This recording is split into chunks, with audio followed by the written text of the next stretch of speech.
I woke up one morning to a child sitting at the foot of my bed. She said she was my daughter. I woke up at 6 a.m. on a Wednesday to a little girl sitting cross-legged at the foot of my bed, just sitting there, hands in her lap, watching me sleep. I screamed. She didn't flinch. She just tilted her head and said, "Are you Kellen?" I grabbed my phone off the nightstand. "Who are you? How did you get in my house?" She pointed at the back door.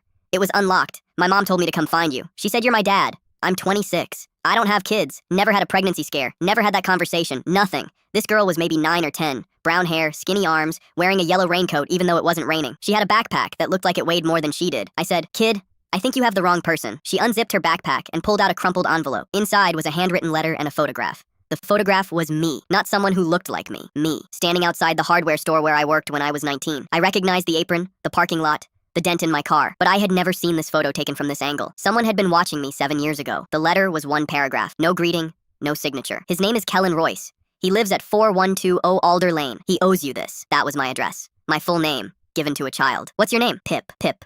Where's your mom right now?" She looked at her shoes. She dropped me off at the corner and drove away. I walked to my front window. No car. No one on the street. Just an empty sidewalk at 6 in the morning. I called the police. While I waited, I made Pip cereal because I could hear her stomach growling from across the room. She ate like she hadn't seen food in a while. Fast, protective, one arm curled around the bowl. I've seen shelter dogs eat like that. The officer asked Pip questions. She answered in short sentences like she'd been trained. Mom's name is Veda. Last name she didn't know. They moved a lot. Last place was a motel on Route 9. Mom told her 2 days ago she was going to meet her real dad and he would take care of her now. Then she gave her the envelope and dropped her at my street before sunrise. The officer looked at me. "Any chance this child is yours?" I said no. He said they'd look into it. And left. Left me alone with a 9-year-old who thought I was her father. I called my mom. She came over in 15 minutes. The second she walked in, she looked at Pip, and her face went white. Not confused white, guilty white. She pulled me into the hallway and whispered, "That girl looks exactly like your brother did at that age."